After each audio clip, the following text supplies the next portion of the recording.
Welcome to Crawlspace. I'm Tim here today with Lance. Lance, how are you today? I'm doing great today, Tim, because I love the episodes that we have where we speak with like-minded colleagues in the true crime biz, and the two lovely ladies that follow this intro are no exception. So I cannot wait to have the listeners experience this conversation, and I cannot wait to have the listeners experience your mood. The revelation, the big reveal. How are you? I'm doing great. Thanks a lot, Lance. It's a great conversation where we speak with Melissa and Mandy of Moms and Murder, and they are changing their name in the new year, Lance, to Moms and Mysteries. The show is great, and this conversation is really fun because it starts off in a very awkward way. And you know us, like we will embrace anything that's awkward and we will carry it until it just can't go any further. And it was totally unintentional, but it has an awkward beginning. It's very funny. And then it rides the wave of true crime discussion. And then we turn the tables on them and we get some sort of personal information out of them before they even knew that they were giving us this personal information. As far as the roller coaster of emotions go for this episode, I think we've checked all the boxes. Yeah, this is a fun conversation with a really talented duo. Definitely starts off casual, but then we get a little bit more serious as we talk about the unsolved murder of Jared Bridegan from February 16th, 2022. And that's a case that they've covered pretty extensively on their show. And Mandy and Melissa are really doing their best to bring more awareness to the public about this unsolved murder. And you can get all of the information on their website at momsandmurder.com. And Mandy and Melissa also want to make sure that people listening who want to help out in spreading the word about Jared's murder can do so. You can go to the Instagram page, Justice for Jared B. Also the same thing for Facebook, same thing for TikTok. It's all Justice for Jared B. All right, so I hope you enjoy this conversation. And Lance, if anyone would like to listen to Crawlspace ad-free, they can now do so at Crawlspace Premium by going to crawlspace.supportingcast.fm, and for just $4.99 a month, they can subscribe to Crawlspace Premium, and it gives every episode of Crawlspace ad-free, but you also get our weekly bonus show that is a lot of fun, where we talk about some of the cases we cover here on the show, and also just some life behind the scenes here at Crawlspace Media. Well, for $4.99 a month, that sounds like a bargain to me, Tim, and thank you for letting me know about that, but I'm sure it'll slip my memory, and you're going to have to remind me next episode as well, just like you have to remind me every single episode where people can follow us on social media. Well, people can find us on social media at Crawlspace Podcast or Crawlspace Pod. Oh, thank you. Thanks a lot for listening, everybody. And before we get to Mandy and Melissa from Moms and Mysteries, we're going to take a quick break for our sponsors, so stick around. Thanks to our sponsors, and now we're back to the program. Welcome to the podcast, Melissa and Mandy of Moms and Murder. How are you today? We're doing great. Doing well, yeah. We always run into this. And you think with us being able to see each other, we'd figure it out. But no, we'll talk at the same time. I'm great. Mandy, you're the square under me. You seem to be doing well. I am doing very well. How are you guys? We're doing fantastic. It's really cool to start our week off with a fun interview like this with two lovely ladies from a wonderful podcast. And I am trying, before we get to that, I'm trying to figure out if you're actually sitting on the outside of a diner. Oh, no. Stanley the Manley's behind me. I'm in the office. That's where I find myself most at peace. So that's what I decided to do today. So you don't see all the chaos behind me. So this is a virtual background that you have going on, and it's a still from the office. I thought that was like a bottle of ketchup right there. Wouldn't it be great if I did that, though? Yeah, and just like no worries about the people behind me eating and talking. And I'm just setting up wherever I am. Yeah, and Mandy, is that a virtual background? No, this is actually my house. It's lovely. Are you also at Dunder Mifflin? I'm not. No, I am not quite as big of an Office fan as Melissa is. I don't feel necessarily my most at peace at the office. So I'm just here at home. I'm with you on that. And I'm tired of people saying, oh, it's like that episode of The Office, remember? And I'm like, I don't watch it. And then people are like, you don't watch The Office? And I'm like, no, I think now at this point, I'm just tired of people assuming that I'm a big fan when I've never watched an episode. Melissa I just looks held so my breath offended. for like 5 minutes. I know, Yeah. she's about to end this interview. Tim, are you also a hater of Dunder Mifflin and all of its characters who bring so much joy and wonderfulness to people every day of my life? Do you too hate it? I love the show. I have to say I like the BBC version better, though. This is not going well. I'm out. The BBC show. You don't like the Yeah, original? no, Ricky Gervais is great and all of that, but I don't know. It just was one of those things that it came out at such a cool time. My husband and I were like just about to get married, and so it's like very nostalgic for us, and just like it's my comfort show. That we played the theme at our reception. Yes. And we're still married, so I guess that's a good sign. That is. I appreciate it. I don't hate it. He sounds like he hates it. Aggressively. I do aggressively hate it. Mandy's in the same boat. She like will tolerate me talking about it. You know, it is what it is at this point. I'm personally more of a fan of the James Spader years. They were dark, but they were funny. I enjoyed it. He was funny. Again, Yeah. didn't see it. Yeah. You didn't see it, but you referenced But the you years. knew he was there. I thought that it would be something where like true fans didn't like James Spader in it. Well, I loved it all. I can't, I would never talk so poorly about a show that's changed America. Oh my goodness. Mandy's like, I'm so tired of her doing this. Mandy, if you were to use a Zoom background from a favorite show of yours, which would that be? Oh my gosh. Melissa, do I have a favorite TV show? This is a new one for her. She's watching White Lotus and she's like, did you watch the finale, Mandy? Not yet. It came on last night, right? I know. Yeah. You didn't watch watch it when it it comes yet. out because Twitter goes crazy. I know. No, I haven't watched it yet. Yeah, so I've been watching White Lotus. I'm not much of a TV watcher, and Melissa always rolls her eyes at me. She loves all kinds of different TV, and I guess I do too sometimes. I go through phases. So this year I've been watching White Lotus. Melissa and I watched Love is Blind, a reality television show this year. I watched the last season too, the last couple seasons. So, but that's really it. I don't think I would make it my Zoom background though. Okay. Hater. That was very aggressive. I asked for none of that. Do you guys watch TV? Because if not, I'm outnumbered and this is just Sure. going to go downhill.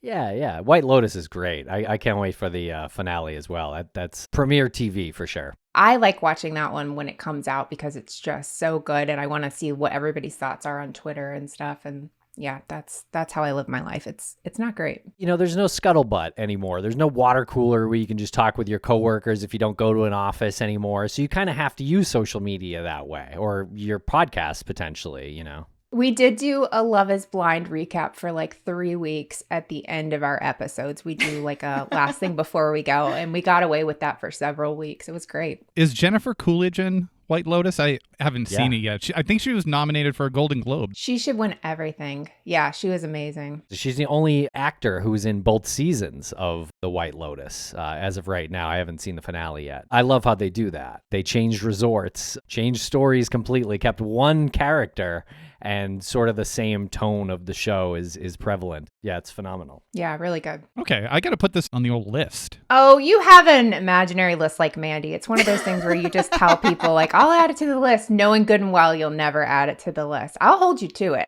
Listen, it's okay, Lance. We are birds of a feather. Melissa has us both. She knows us. She knows the story there. I was trying to very rapidly write down my list of TV shows that I'm going to watch so I could show you, but you really nailed it with that assessment. Yeah. I'm used to being hurt, so this is fine. So much hurt already on this interview. Yeah. Yeah, I know. 6 minutes in. Melissa, can you tell us about your podcast with Rebecca Sebastian called Criminality? Absolutely. It's a true crime podcast, but not really. I mean, it's reality stars, so it's more fraud, so much fraud. None of them have an accountant. They get money, and every one of them spends every penny of it. Do you guys remember John and Kate Plus 8? Or at least Yes. you've heard of them, right? Okay. Oh, yeah. It's on my list. Okay. Nope. I refuse to believe you now. Okay. We covered their story. They got into a lot of legal trouble. So it's more just the lighter side of true crime. There's episodes every other Friday, and Rebecca and I take turns doing the episode. So it's a lot of fun. Do you find that Rebecca's ego sometimes gets in the way of fully producing just a single episode? Absolutely. It's honestly if we could take this part off the record, it's one of the more challenging parts in my life. Just her ego. Yeah. Diabolical, if we're really going to be honest here. Yeah, it's tough to work Machiavellian. with her. Mm-hmm. Yeah. Yeah. Mhm. Yeah. Mhm. Absolutely. There's lots of words you could use with her. But honestly, she's literally the best. She's so sweet, funny, easygoing. I mean, well, actually, I'm not going to give her that because I think she would even agree she's not super easygoing. She can be easygoing, but she's tough on herself, I think is what I should say. Well, aren't we all? I don't know. I'm doing pretty good over here. I'm watching a lot of TV. I'm happy. Yeah. This is easily the strangest interview so far. No, don't say that. Most of the time, people just agree. I'm sorry. No. It's okay.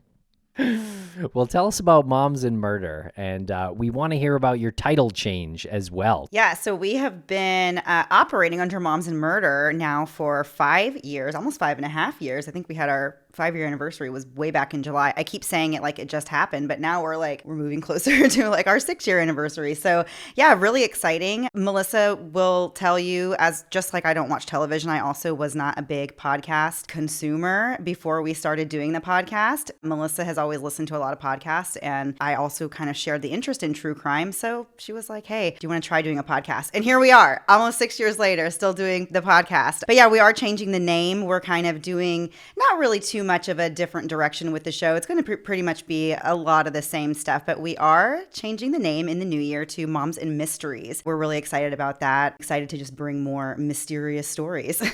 Why was that? Were you feeling like you were sort of painting yourself into a corner with just murders? Have you ever heard a 3-year-old say Moms and Murder? It's not. It's a little Gotcha. upsetting. We even had a listener this week that sent us something, and it was like for Mother's Day. It was their kid wrote, my mom's favorite things, and one of them was Moms Who Murder. So not only did they disrespect our name, but also the poor mom had to explain to the teacher what it was. It works for a number of reasons. We weren't really doing unsolved, so now we're trying to do some more unsolved. Our platform has grown, so we want to be able to use it for good. Hopefully be able to help some out there. And you guys did a name change because I listened to you when you were missing Maura Murray, and now you're missing. So what do we need to help us here? What should we be doing? Should we be worried? Some people make us think we should be worried. About a name change? Yeah. No, I don't think you've got anything to worry about. This is great. I think just keeping some consistency with the logo. Yeah, so ours is going to stay exactly the same, but the word mysteries changes. It's going to say true crime podcast on the side instead of just podcast, but that's it. We felt the same way. Like we want people to not even really notice. Change can be hard, so that's kind of what we did. I was looking at yours too, and I was like, I remember it looking the same really, but just without Maura's name on there. So yeah, big fan, by the way. I definitely listened to the Missing Maura Murray, like all of those episodes I binged for a long time because you guys had so much information. I mean it as a compliment. There is a lot of information. One reason we made a change ourselves was because after covering the case for a few years, I don't think we knew how to help the case anymore. We've been working with a nonprofit called Private Investigations for the Missing. Some of the cases are submitted to Private Investigations for the Missing, and then they end up on our show. They're recommended to us by the private investigators, so we we'll always cover a case that where people want the coverage. That's awesome. Mandy, I have a little hope going into the new year. I had some, but I have a little extra. Thank you. I hope so. Goodness. I mean, it wasn't much, but I decided to amp it up a little bit. I believe in your mission, so we'll do it. Yes. I don't even know what that means. So Now, I did want to change the podcast to Dads and Death, though, but Lance wouldn't let me. sorry. I think we will come after you legally if you try to do that. Okay, fair enough. I'm kidding. So let's talk about your show, the actual content of your show. What was like that moment in crime? How did you decide on the first few episodes? Okay, we're from Orlando or the Orlando area. And so the Casey Anthony was huge here. I mean, it was huge everywhere, of course, but we felt like we had some connections to it. I knew her fiance. I grew up with him. Enough of a connection where we knew it. And I remember being pregnant when Kaylee was first missing and wanting to go out and be a part of the searches because I was going to be a mom now. Like you have this feeling of responsibility at that point. And so that was kind of one that like seemed like a solid one for us to start with. We really don't cover children anymore, and we stopped basically in the first 10 episodes. It's too hard. We both have kids, and it's just not something we felt like we wanted to do. But that was kind of like the first one. And then just those that strike your fancy. One of the early ones, what's the one that we did? The bank robbery. Anthony Curcio. Yes, Anthony Curcio. And that wasn't murder. Like, so right off the bat, we were trying to do like mix things up, but the name just kind of stuck. Really early on, it was just stuff that we were interested in, stuff that came up for us. When you started the podcast, were your kids too young to say Moms and Murder? No, they did, and it was hard to hear. My kids, Mandy, I don't know about yours. I think they're in the same boat. My daughter, like her school, I wanted to sponsor something, with the podcast, and she's like, you cannot do it. So basically, this is just an elaborate ruse to be able to, like have our thing up in my daughter's volleyball area. So that's the Moms and Mystery. Sorry, Mandy, that's where I was going with this whole thing. I want to force my kid to share what I do for a living. I was fully aware of Melissa's reservations almost immediately about naming the show Moms and Murder, because it just is it comes across very harsh, and it is very clever, and it sounds very catchy. And obviously it worked for us in the beginning. But since very early on, Melissa almost never would even wear anything like any clothing with our logo on it. She won't put any stickers on anything. And so even I was kind of like, all right, well, I get it. We don't want to walk around with like big giant murder thing plastered on us. So there was one time that we actually went to an event and we had brought t-shirts for the people that we were seeing. It was kind of funny. We got pulled aside, of course, by security. They wanted to check what was in these gift bags. And when the guy opened it up and read the t-shirt and saw that it said Moms and Murder, they were like, I don't know if you can take these in. Like, we got pulled out of line. What? Like, it's just a t-shirt. It just says the word murder on it. But like, they were very concerned that we wanted to bring this in to give to these like performers that we were seeing. And we're like, no, we had to explain like that's the name of our podcast, and we were specifically coming here to meet them afterwards and have a conversation with them. So we brought them a gift. It was very early on that it was like, I don't really want to say this out loud. Yeah, especially with the moms part, because it sounds so wholesome and then it gets real dark real fast. Was it your daughter who said, no, you can't sponsor this event because the banner would go, or was it someone who ran the event? Oh, no, it was my daughter. Okay. But fun story, I was looking for someone to kind of help out. Early on, we were homeschooling and running the show. I was trying to get somebody to help when my kids were a little smaller. And I reached out to this lady, somebody suggested her, and she took a look at my Facebook profile and stuff and saw I said had Moms and Murder, and she told me that she didn't want her daughter involved in what I was doing, as if I was having her kill people for me or anything like that. I'm like, what are we talking about? But of course all I said was, that's fine, no problem, okay, bye. And it was fine. But like, I've seen her several times since then, and my face just scowls at her, but I've let it go, and I'm definitely over it, and it doesn't bother me anymore. Yeah, it's fine. But it's such a wild thing to be like, you are a part of something so terrible, and I'm like, lady, we don't use bad words. Like, we're about as tame as you can get. Like, people tell us about their kids listening to us. Yeah, so there's a lot of reasons that go into a name change, and we probably should have just talked to a therapist about this, Mandy. Probably. I know. Well, Tim and I are licensed therapists. Oh, perfect. Yeah, feel free. Perfect. Yeah. Once you go over a certain amount of podcast episodes, you just get a license to be a therapist. Honorary PhD, you got all of it. We've both bartended in the past too, so we're very qualified. Or either of you barbers, because that really will put you over the edge. Everyone wants to talk to their barber about all their problems. Hair cutter? What do you call them? Hairstylist? Good point. Barber. Yeah, barber, yeah. I get my hair cut, so I have experience there. Yeah, I mean... Okay. I could try it. I mean, I don't know. Okay, good luck. Yeah, I could make a whiffle probably on someone's head. That, I don't even know what that is. Buzz cut, right? Yeah, buzz cut. Oh, a whiffle. Where are you guys from? You never heard that? What is a whiffle? We're from Massachusetts area, New Hampshire, Massachusetts, yeah. Oh, okay. Park the car on the waffle. Yeah, that's all. You park the car near the barber and you get a whiffle. Yeah, it sounds like it should be in A Christmas Story. Oh, hate that movie. Anyway, I'm ticking all the boxes. My eyes are just popping out of my head. I'm so annoyed that they came up with a sequel. Okay, I don't understand the point of that. Although I did hear people say it was nostalgic, but I don't need it. I mean, the whole premise of that movie is based on nostalgia anyway, so it's kind of tough for it to not be nostalgic. Right. But people ruin things. I can't believe how much you hate good television. This is really difficult for me. I do appreciate the fact that the director of that movie was Bob Clark. Also did like Silent Night, Deadly Night. Oh, really? Nice. I can look this up in real time. Please look this up. I'm dying to know who Bob Clark is. I promise I'm not a jerk. I just am very sarcastic. I hope I'm not coming off mean because, okay. Yeah, I think the sequel to Christmas Story only works if you loved the first Christmas Story. I'm sorry. I'm not a big fan either.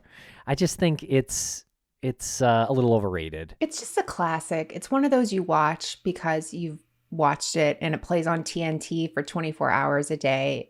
There's funny moments, but it's a lot. You just said why it's not a classic. Wait, I thought I just said why it was a classic. It's on TV, you put it on, it's got some funny moments, you said. You literally just gave the answer why it's not a classic.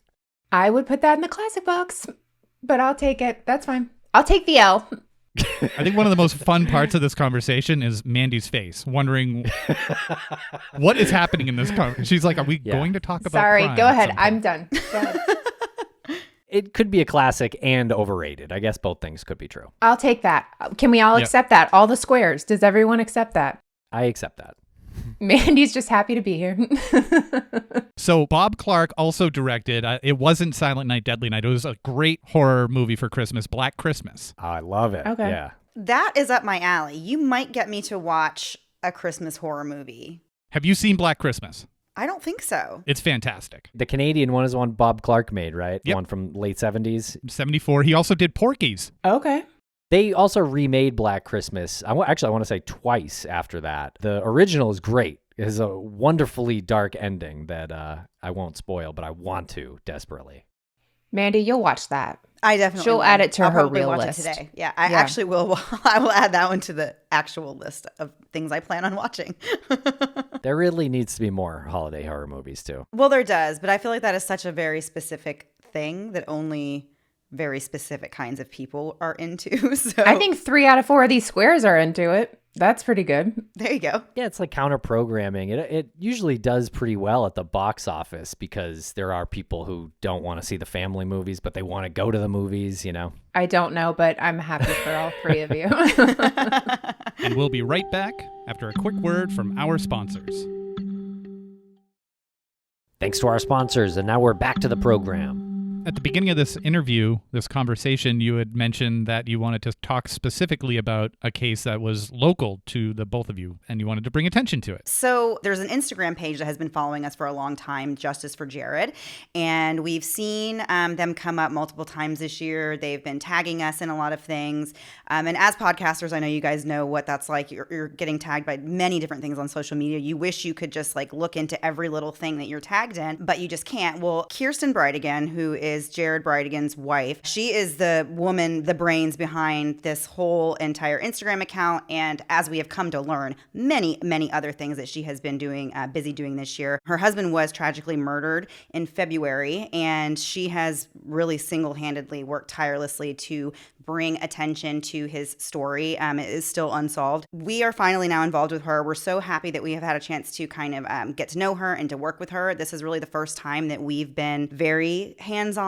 specifically with somebody who has been affected by a crime of this nature. So this is kind of a new thing for us, but we're like so fortunate and so thankful that we've been connected with her. We've kind of been involved in a lot of different things now that we have met her. So Melissa, I don't know if you want to talk about kind of some of those things that we've been interested in. We've been so busy this year and very fortunate to kind of get involved in some more things that mean a lot to us. So as Mandy was saying, her husband died back in February. Their daughter was in the car with him and there was a tire in the road. He stops, gets out to move it. Someone just comes up, shoots him. The baby's in the car and they drive off. They have no official suspects right now. There was a contentious divorce. There was some custody issues with an ex-wife. So there's a lot going on in this story and she has worked so hard to get answers. She's on top of it, but she's made it her mission to help other kids who have been in the situation that her daughter was in, where she was at the police station. Kristen came there several hours later, was able to get to her daughter, realized that at the police station, they're not really equipped for kids to be there for a few hours besides all this tragic stuff that has just happened. And so she's created something called the Bexley Box. Her daughter's name was Bexley, is Bexley. She's bringing them to various police stations around the country, filling them up with necessities that police stations might need and some comfort things, just things she wished her daughter could have had. And so to take this, the most tragic thing that could happen to you, and to turn it into something beautiful that will mean so much to these families and the kids, even if they don't realize it, and helping the police officers really have something they can give to these children. It's incredible. I can't think of a better person, or, that can channel their sadness and everything in this way. I think is incredible, and we want to share it far and wide. We are on the board of directors for them. We've been involved with them. And obviously that's not something we're getting paid for, anything like that, but we are pushing it. We just really want people to, if their story touches their heart, to be able to get involved. Well done being a part of that. I'm curious if there is any expansion of that with the Bexley Box. Would there be any expansion into training police officers on how to handle children as it happens? That's a great idea. I don't know if she's there yet with it, because it's still in its infancy, but I think that's a great thing we can talk to her about for sure, because you're exactly right. They're there to deal with the crime itself, but then there are these victims, who have survived this that maybe they need some assistance with. So yeah, I like that. We hear all the time about police not having the resources and not being properly trained because in the past it wasn't an issue. So something that becomes an issue in current times, they just don't have the equipment, the emotional equipment to deal with that. Yeah. So I'd be curious to hear about that. We'll definitely put links in the show notes for this. It's a great cause. Sorry, I definitely put you on the spot there, but thought we could, that's my way of aggressively getting it done. Wow, this is such a tragic case. Investigators are still looking for a vehicle. Dark blue Ford F-150? They definitely think there's a connection. Kirsten's also worked on getting lighting. The city is approving, to have lighting in that area where it happened. So she's just taking this entire situation and making it so much bigger than she is and so much bigger than the situation. Obviously still looking for justice for her husband, but it's incredible to watch somebody with two small kids. I mean, I think London is 1, Bexley's 3. I mean, those are little babies, and doing this all on your own. And all within the first year, really. Yeah, she's truly amazing. Honestly, I'm blown away by everything that she's been able to kind of get started up within this first year, since she's had this crazy loss in her life. And as Melissa said, has these 2 little girls. It's truly incredible. So yeah, I really encourage everybody to learn more about the story. Of course, you can hear that entire story on our podcast. We played it in November over Thanksgiving, and it's ad-free, so you can just listen to it just the way it is. And it's always impressive to encounter people like that who had something happen to them that was, I mean, out of the blue is just like a disservice to a tragedy that happens. To see what someone can do after the fact and how we see these individuals, and personally I think, like, I don't know if I'd be able to handle that. You see them come out of something like a sudden loss like that and try to make something positive out of something so random, senseless, and sudden, tragic. It's impressive. Yeah, absolutely. Yeah, it really is. They're doing a great job on Instagram too, with a lot of followers and keeping up with frequent posts, which I can't imagine. I know that there's some families who do, like, try to make it a point to do every day, and that's so impressive to me, because I can imagine the depression that you'd feel. Maybe you do it once or 2 days, 3 days in a row even, and then I could see you going into like a dark hole for a week or something like that, and then maybe coming back out. I guess I could just see it being more sporadic than consistent, which is impressive and inspiring. We can't say enough great things about her, but really working with her and her family has kind of changed what we're looking to do in the new year. We're not looking to make huge change, but we want to help people and really make it our mission to be able to not just tell a story, but hopefully be able to help or have an impact, run ads for them, use what resources we have that we've been so fortunate to have, and really make a difference. I think we've struggled the whole time we've had our podcast as it's grown to feel like it's a bigger podcast, where it feels kind of gross to say that or think that, but trying to change our mindset to be like, well, what can we do with this?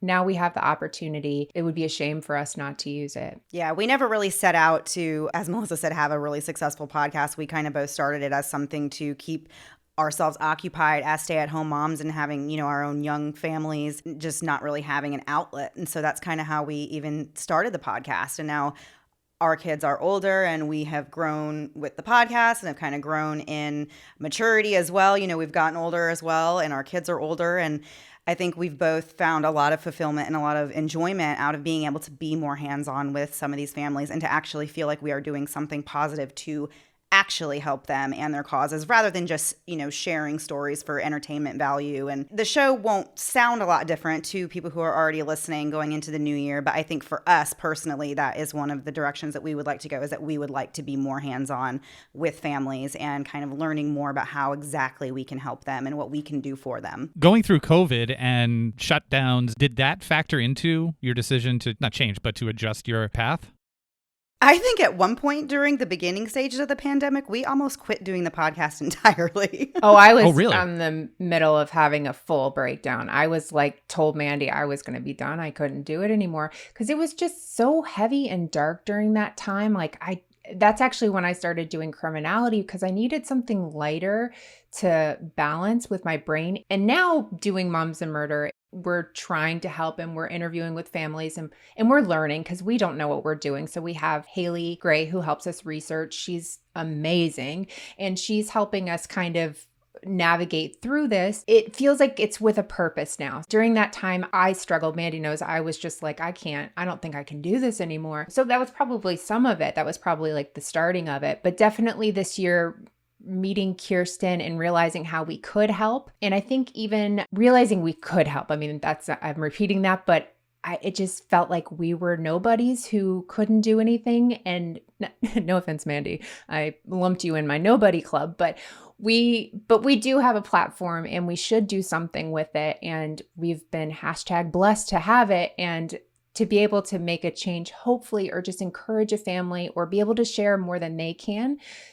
I'm like so reinvigorated for the new year. I cannot wait for the new year and see what things look like in a year. And hopefully there's some stories. Hopefully there's been changes to them, to their families, something. Hopefully we can be something good. See, I'm not a total jerk. I'm just sarcastic, but I do have a heart.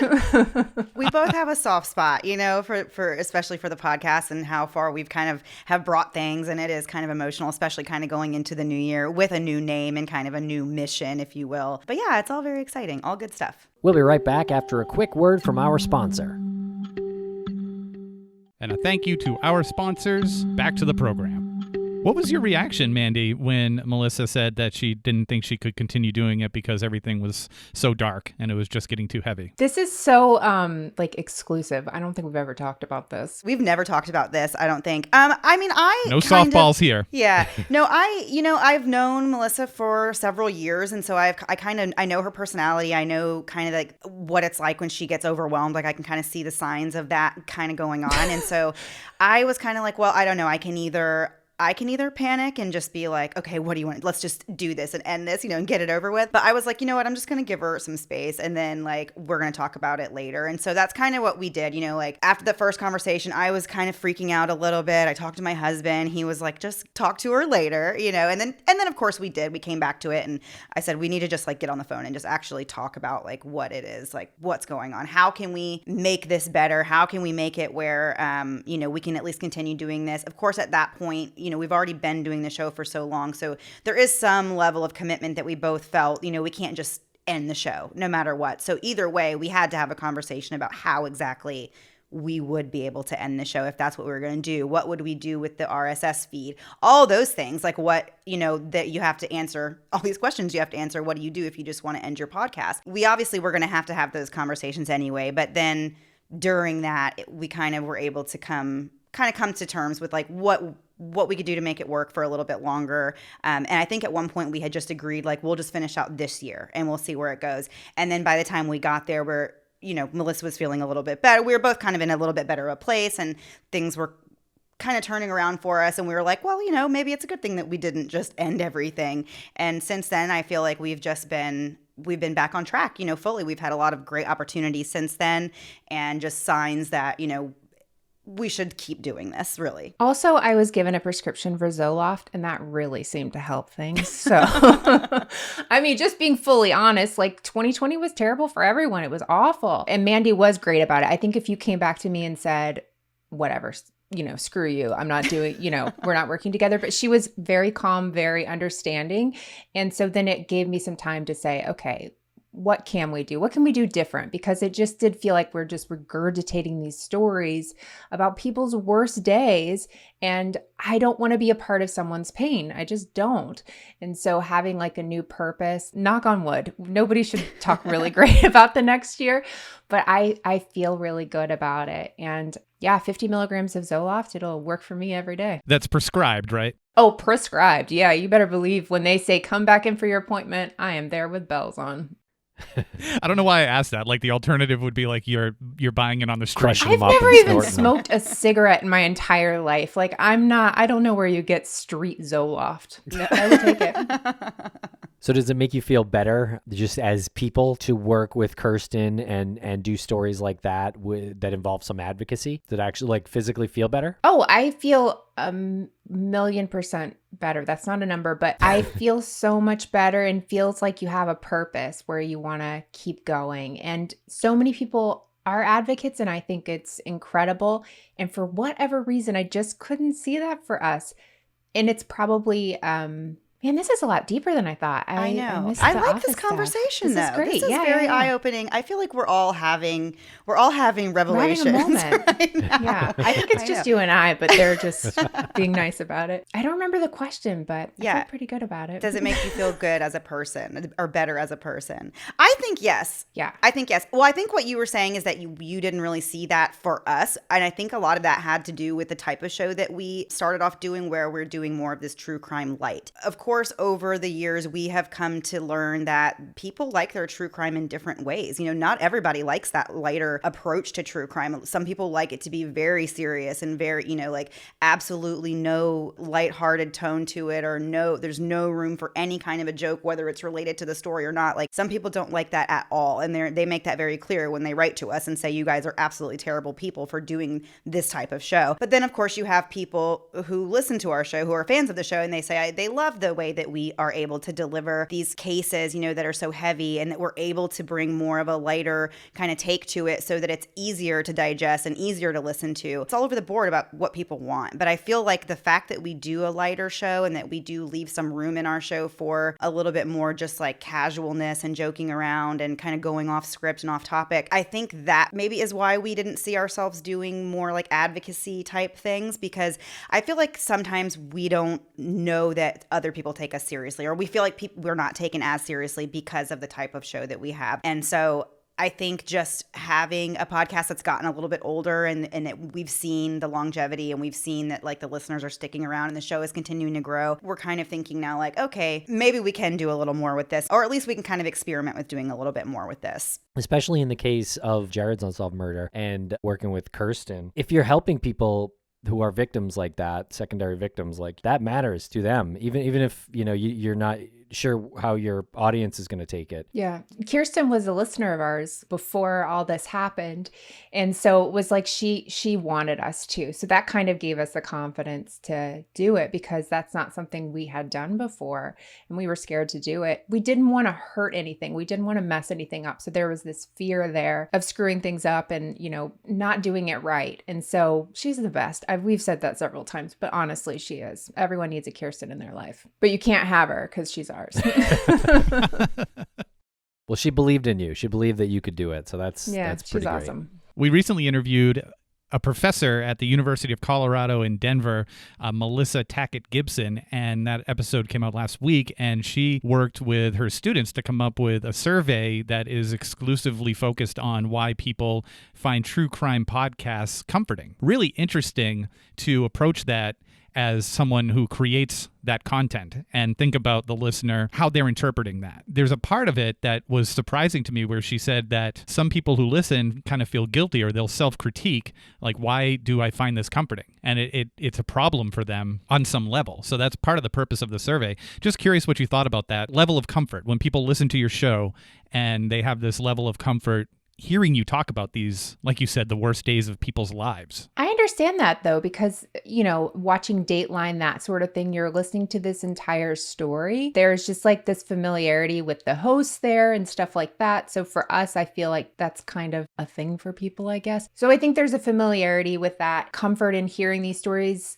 Sometimes there's like this thing in you where you want to know what's happened to somebody else so you can learn from it, not necessarily in a victim blamey way whatsoever, but just like you want to hear what actually goes on in the real world and the things that you could be exposed to or could happen. And so I understand that being like a weird comfort, kind of like, okay, I've learned something today. Like that's a weird comfort I get. We are just now doing some unsolved, and we had somebody write on Instagram, I don't like the unsolved cases. Sorry. I only want to listen to whatever. And that's like their comfort, right? They want to hear the whole story. I get that. But at the same time, I'm thinking, oh my gosh, to be a family who reads that you don't want to read about their case because it's not solved. Like, I think we all need to learn a little bit of compassion, including myself. It's always something that we can work on, but end of my story. I don't know what else I was going to say there. I got nothing else. Well, I do think there's like something maybe more naturally comforting when there's a solved case and there's not like some unknown killer out there. It could be anywhere. It could be the listener's next door neighbor for all they know, Don't scare people. Don't put that in there. Hey, that's part of the purpose. Look out for your neighbor. Gosh. Stay safe. Thank you so much for chatting with us today. I feel like we've just flown through about an hour of a great conversation here. Yeah, this was great. This was thank awesome. you. I think we learned a lot about ourselves. Yeah, we revealed a lot about ourselves that I don't think we've ever revealed before. So yeah. Oh, good. For the first 35 minutes, we toy. We just make sure that you feel comfortable. We talk about movies and TV shows, and then we just start coming in with the hardball questions. And we're a lot like Oprah in that way. Yeah. Oh, yeah. The first thing I was going to say. Who's the Stedman is what I want to know. It changes. We would love to have you back. Let us know any other cases you'd like to talk about. We're always here. Thank you so much. Thank you guys.